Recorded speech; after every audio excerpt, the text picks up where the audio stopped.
Hello, my name is Peter Sand. I'm a freelance interpreter based here in Geneva, where this is being recorded, and I am also a recruiter. I have with me Gabriel Cordova, who is also a freelance interpreter, also based in Geneva, and he has designed a program, a platform for recruiting of interpreters, which we will be talking about during the course of this video. Now, there are lots of ways in which interpreters come to work, and I think I'm going to begin by asking you, Gabriel, how is it that interpreters make themselves known on the market? Well, I think it probably depends what market you're talking about. I'm mostly focused on the Geneva market. I've been working here for over 10 years. And basically in this market you had your standard centralized office secretariat option, which is still the prevalent option. And there was pretty much nothing else. At the time, there weren't even institutional calendars or anything like that. Now that is slightly changing. But a few years ago when we started the project of interpreter calendars, there was no user-friendly web-based alternative. And we thought that it would be a good thing for interpreters to have the choice and quite simply just have something that was made to measure for our needs, because it's, to be honest, right now it's the only option. Explain to me a bit more how you talk about calendars and secretariats, and I'm not sure that everybody in different parts of the world would understand what a calendar is. I mean, for us in Britain, for example, we would think of it more like a diary service where you can find out if somebody's available. Is there something that you would need to amplify so that people can just understand more by what you mean with this calendar? Well, sure. In mature interpreting markets, the problem isn't so much finding competent colleagues. It's more about finding competent interpreters who are available. So the notion of timeliness is extremely important. And what a secretariat service does in this context, and also what a calendar service does, is it provides lists of colleagues with given language combinations in a certain time frame of days for a meeting when they're available for a recruiter. Okay.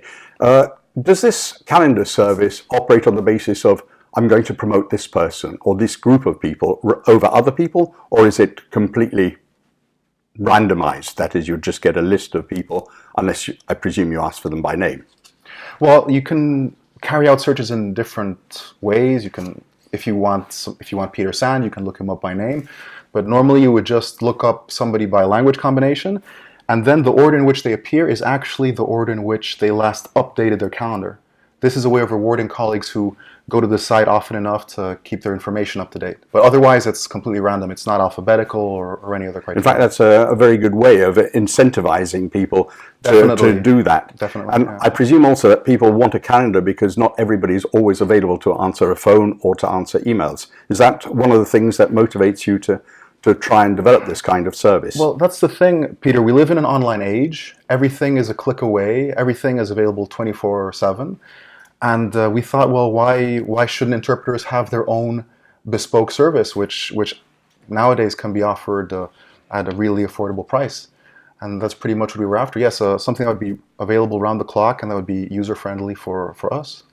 Now, I know different markets, and I'm just going to refer a bit to the Paris market, where groups of interpreters have secretariats. That is, you'll have 4 or 5 interpreters who have one secretariat, and they'll probably have one employee who will keep their diary service. But there are lots and lots of different ones in Paris. So when I want to get in contact with interpreters, I often end up getting in touch with several secretariats because they're not in one. What is the situation in Geneva? Do we have one service? Have you encountered a lot of competition on this market? Well, that's the thing. In Geneva, it's pretty much one centralized brick and mortar secretariat, like the Paris ones you were describing. And I think we need to make very clear that it's a web-based alternative doesn't exclude or doesn't render invalid a traditional brick and mortar approach. I think the two can coexist quite happily. And the trouble is that we needed something that was, let's say, more in tune with the times, and that also responded to our collegial needs. Tell me, I mean, you're a relatively young interpreter. I don't know how long you've been working on the market here. What is it that actually pushed you in this direction? What is it that led you to try and want to develop something new, which I imagine, having developed a program myself, involves a lot of thinking about it and also a lot of financial input. So what is it that prompted you to go down that route? Well, it's what I was saying before. There was this vacuum, this glaring vacuum that nobody was willing to fill. Or I think the idea of taking interpreter availability online isn't anything new. The European institutions have had their online calendars for a long time, for many years. So I think maybe the more novel approach was that an interpreter would take the first step. And I just thought to myself, well, what would I want as a user of a platform? What would be easy for me to update, but at the same time, what would provide me with the necessary safeguards regarding the colleagues that would be on the platform and the recruiters that would have access to my information? And I was just brainstorming and blue sky thinking, and it sort of came together. And once I had the basic notions in place, I just really wanted to do it to see what would happen. Did you do the programming yourself, or did you look for a professional?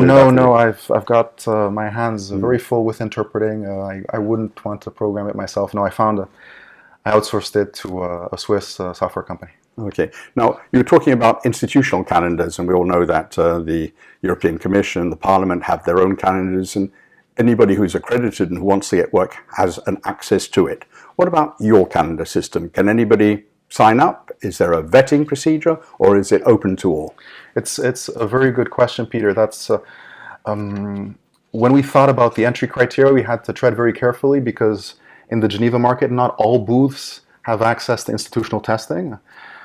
And we also thought, well, maybe we can work with university degrees, but then maybe not all universities would have the same standing.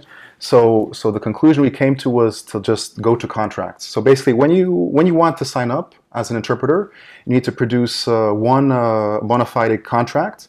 If it's from the United Nations, well, we know that they have their own vetting system, and that's good enough to get you into our system. If it's a private market contract, we scrutinize it a bit more closely to make sure that your working conditions were good, and we maybe will ask for a few more samples before admitting you. Would you do like IE does for its membership system? That is, would you ask colleagues to give an appreciation of a person who wants to join your platform? To be completely honest with you, we want to make it as objective as possible. So we try to steer away from nepotism or friendships or anything of that nature. But I will confess to you that once the basic criteria are fulfilled in terms of contracts, if there's any shadow of a doubt, we might do some further double checking. Will you tell me, have you ever had any complaints about people on the platform? Has that ever happened to you, that people or that members will say to you, oh, this person on the platform, we don't think you should have them there? No, that's never happened. And how long have you been operating this platform now? We started in 2015. Okay, so you've had about 4 years experience with it. Yeah. Now tell me, you have sunk probably a lot of finance into this program. Are you trying to get that financial investment out again, or what is your business plan basically? Yeah, well, I'm glad you mentioned it. That might be the source of some of the confusion at the beginning of the project. It was going to be rolled out just like any business, but we realized that that had certain governance challenges attached to it. And so after the first year in which it was run as a standard business, we switched and became a non-profit association under Swiss law. So is it owned by its members then? The members, strictly speaking, the members own... let me think about this. Do they own a share in it, or is it like a cooperative? Mm-hmm. No, the members run the site. They have executive control over the site, as is stated in the statutes. The actual owner of the copyright is still yours truly. Yeah, but the people who have control over the running of the site, I mean, I don't know, how many members do you have signed up already? We just broke the 100 mark quite recently. So you can't have 100 people running the site. How does it work in practice? Well, when we switched to a non-profit association, we had our statutes and we held elections. It might not be a great surprise for you to find out that everybody was very keen to participate in an active role in the committee that now runs the association. And Kirsten Weeks was elected as the treasurer. Alia Rahal was elected as secretary. And I I'm the web coordinator, and we basically distribute our responsibilities on the site according to those roles. And all this is very clearly defined in the statutes. It's basically the three of us. Is there a lot of update work that is necessary to keep the site running? Well, yes. No, not really. Yes or no, is it? No, not really. No, there's not that much work. At the beginning, there were a lot of teething pains, a lot of bugs needed sorting, but right now it's really quite a smooth operation. The only challenge we've been facing is with PayPal. PayPal is a standard your standard go-to online payment solution. So you'd think they'd have everything streamlined, but actually, when it comes to a small venture like ours, there are actually quite a few hiccups. So we have to deal with that. But otherwise, in terms of the platform itself, it works quite smoothly. Okay. Yeah. Now, we've spoken about one side of the equation, which is the interpreters. Mm-hmm. But without the other side, none of this would make any sense. So let's talk about the recruiters. Mm-hmm. Who are the recruiters, first of all? Well, I'd be hard pressed to mention them off the top of my head. I can tell you we have about 12 recruiters in good standing. It's pretty much an even split between private market and institutional market, mostly in Geneva. And tell me, who are the institutional operators here in Geneva? For those of the viewers who don't know the Geneva market well, is there a big institutional sector? Oh yes, there's a quite large institutional sector. There's obviously the United Nations office at Geneva. There's WIPO. There's the ILO. There's WHO. There's WMO. There are a lot of acronyms starting with W and ending with O in Geneva. There's a vast institutional market. Okay, but there's also a private market, as you say, which needs to be serviced as well. Indeed. What's the advantage for an organizer, for a recruiter, to use a platform? Well, immediacy. As soon as you have a need, it could be last minute, in which case an online platform is obviously ideal. But at any time, round the clock, you want to set up your team, you can go to our site, click on the venue if it's Geneva, carry out your search, build your team. It just couldn't be faster or smoother than that. You mean that it's easier to go to a kind of one-stop shop instead of having to contact each individual interpreter and wait for an answer? You can send out multiple requests in one go. Is that the sort of advantage that you would say to the recruiter? That's one advantage, but it's not just a matter of, it's not a gunshot approach of multiple requests. You would be sending out your requests on the basis of colleagues that would be listed as available. So it would be pretty much a done deal because they state that they're available. You've seen, okay, well, Peter Sand updated his calendar 2 days ago. Chances are things haven't changed, and he's in your team, and that's it. Okay. What you need to understand, Peter, is that no matter what system you use to build your team as a recruiter, you tend to start with a list. You need to start with a list of people who are available, who you want to hire, and so forth. And what this site does is expedite access to that list. Okay. So just assuming I'm a recruiter and I want to build a team, how would I go about it? What are the steps that I would need to go through to be able to find people or to recruit people for my meeting? Well, first of all, you have to create an account on our site. And just like we vet interpreters, we also vet recruiters. If the recruiter works within an AIC framework, they can have automatic access. But if it's a private market recruiter, we tend to look at what sort of reputation they have in the market before giving them access. Once they have, how much time does this vetting process take in those cases? It depends on the profile. It can if they're established, it can take minutes. Okay. Yeah. And do you say to the recruiter, we are vetting and we will answer you within a certain amount of time, or does the recruiter just have to wait until they get an answer from you? Well, honestly, a lot of these recruiting situations are very black and white. If they're an institution such as the FAO, then you don't need to worry about we automatically give them access and they really don't have to wait. And if it's a private market situation, honestly, a few phone calls is really all it takes to see if they're in good standing and respected in the market. So it really doesn't take long. So the search criteria, I've registered for the platform, I go onto the platform. How is it I actually go about finding people? Well, we mostly work out of Geneva, so you wouldn't even necessarily need to specify that, but you could say Geneva, such and such dates, 1st of April to 3rd of April, for argument's sake, Spanish booth, and you'd get the list of everybody on who's available at that time frame. Sometimes, especially in the private market, which I'm very familiar with, you need people with special abilities. For example, people who can do a retour into another language. Does your platform also provide that possibility? Yes, of course. There you have a little bit of a shortcut. Instead of filling out the from language field and the to language field, you can just put the two languages you want active in the to field, and then you automatically get a list of everybody who works both ways. Okay. What's the feedback you've had from both interpreters and recruiters? Now, you've had 4 years experience, and I presume you're building this up. What kind of feedback are you getting? Well, I'm probably a bit of a biased source, Peter, but I think most of the feedback has been quite good. The users find it very easy to update, which is extremely refreshing. And the recruiters that we have on board just love that they have lists literally a click away. They don't have to go through any other port. I'd be interested actually to know what the statistics are in the update of calendars, because one of the problems I often encounter is that I see somebody, not on your platform, but on other platforms, I see that they're free, and then when I wait for an answer, they seem to have not only changed, but they have accepted other things sometime previously. So I wonder, if you keep any statistics to see, and your program allows this, how often people update. Well, the whole statistics conversation is a bit tricky because we have to deal with confidentiality, and we can't be monitoring people at a granular level in any way. And honestly, we don't have the manpower to do that.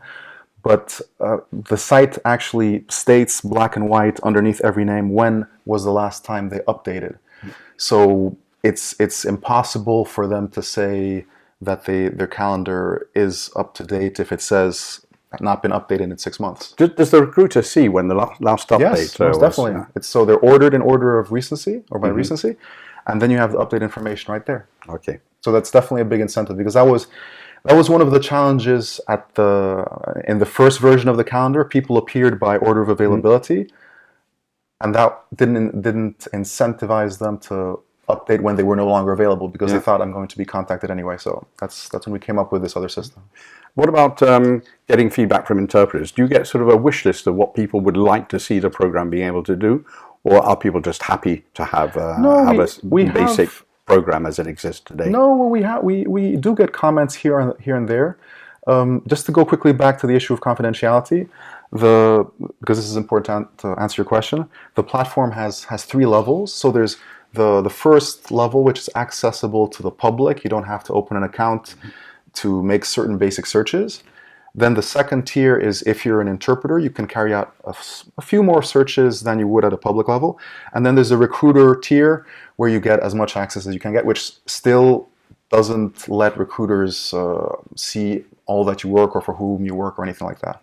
So to get back to your question, yes, some interpreters have said, well, in the interpreter search modality, we can only search over a 3-day period, and I have a conference that lasts 4 days. It's a bit inconvenient. So we do get feedback of that nature, but honestly, it's never the type of feedback that would imply a complete overhaul of the platform. It's there bits and bobs, but it's quite hard to please everybody. Okay.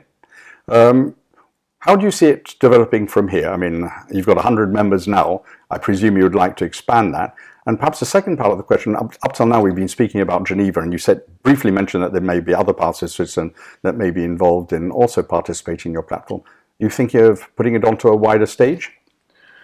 The watchword of interpreter calendars is quality. We're not there to expand without any sort of judgment or without doing it with proper criteria. So it's if you ask me whether we would be open to expanding, yes, but under... Have you had people coming to you from, I don't know, other parts of Europe saying that they would like to either join the platform or use that platform elsewhere?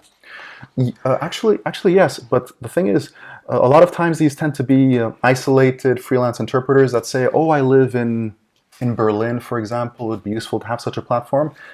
And in terms of programming, nothing could be easier than just adding a language. But honestly, I think it would be practically dishonest to just add Berlin without any sort of meat behind it. If a freelancer tells me, oh, well, this would be great in Dar es Salaam, it's no skin off my nose to add that to the program. But are there Because sometimes people might want to join just to increase their visibility. You know, it might not necessarily create jobs for them, but it will create visibility and a name recognition perhaps also. Yes, but people would need to go to a platform to search. There needs to be a basic need. There needs to be a market, and there needs to be a critical mass of people already at the new venue for it to launch credibly, I think. Nothing could be easier than to just list all the towns in the world, but I'm not sure. So for the time being, you're going to stick to the market you know. Well, we're focused on Geneva. We have recruiters from other parts of Switzerland. Recently, a major Rome recruiter signed up, and we added Rome. But that's the thing, Peter. If a major, recognized recruiter expresses an interest, that's one thing. If an isolated freelance interpreter expresses his or her interest, that's another. Maybe that's where the cookie crumbles. Maybe. Okay. Now, you know, one of the big subjects in Europe at the moment, and a recent directive enshrined this. I'm not going to talk about Brexit. I'm going to be talking about data protection. Now, for a lot of people, data protection. Who's going to see my data? Do I want to make sure that my data, even, for example, my dates that I'm free, do I want that to be shared with the wider world? That poses problems. I know that there are some people who don't mind that data. In fact, quite happy to put that data out into the public domain because they think that that will make them more attractive to a recruiter. But have you had problems on the data protection side and people asking you how confidential their data is? Well, I'm going to drop a plug for the YouTube channel that's attached to Interpreter Calendars. There we have a dedicated video that explains our confidentiality settings, which I hinted at earlier. But basically, as soon as an interpreter signs up, by default, they're registered with the highest level of confidentiality. In other words, they do not appear in a public search by somebody who isn't logged into the site, and they do not appear in an interpreter search by a fellow interpreter who is registered on the site. The only people who can access their calendar are recruiters, and recruiters themselves can only see if they're available, if they have an option, or if they're firmly booked for some sort of commitment. They'd never see where they work. And for all they know, the firm commitment might be a wedding, it might be a birthday. So we've really made they won't go and see, oh, he's working at the UN next week, so I'm not going to take him or whatever. That's impossible. Okay. Give me now a conclusion. Tell me what you feel you have achieved over the last 4 years with your platform, whether you're happy with the development, whether you see a big development ahead, or do you think it's going to be incremental? And what benefit you see for the interpreters who are based here? Well, I think, well, it's the nature of it being an interview, so it's been focused on me. But I would say first and foremost that this has been a group effort. Without Kirsten Weeks, the Treasurer Association, and without Alia Rahal, Secretary, we wouldn't be here. And I would also say that. Without our members supporting us, we wouldn't be here. So I really don't like talking about me, my expectations, my platform, and so forth. It's not accurate. Where we could be, well, I think that the more interpreters use a platform and the more recruiters use it, the more it will have weight, and the more it will be able to render a good service to interpreters, because one of the gateways to becoming an interpreter is making yourself available. And if it's interpreters who control that, it will give us a much bigger say in the market, because otherwise we're all freelancers working in our niches. It's true we have... So it's kind of a mutual support network, really. Well, I'm not sure it qualifies as therapy, but it's something that goes far and beyond simply providing availability on a platform. Okay, as a former teacher at the school here in Geneva, and as a recruiter, I know that young people have great difficulty getting up onto the ladder. Afterwards, word of mouth does its bit and helps people promote their availability and knowledge about them. Can you tell me, cost is always a factor for young people, well, for everybody, but for young people, of course, having to pay for such a service is always a barrier in a way. What have you done on the cost side to make sure that people, especially young people, can get into the system early on Mm-hmm. and without this costing them a fortune? Well, on the cost side, the average member rate is 12 Swiss francs per month. So that in euros at the current exchange is like 10 euros. For those of you who don't know the prices in Switzerland, that's 3 coffees. And not very good ones at that. But we actually have a provision for beginner interpreters. So as you know, in the institutions, they have category 2, which is experienced, category 1, which are beginner. And so long as they are a beginner interpreter, they can come in for 9 francs, so 2 coffees. That's very good. Well, I think that we can stop the interview now. Thank you very much, Gabriel, for telling us about your platform. Thank you, Peter. And to all the viewers, well, if you have any questions, you know who to ask. Thank you very much.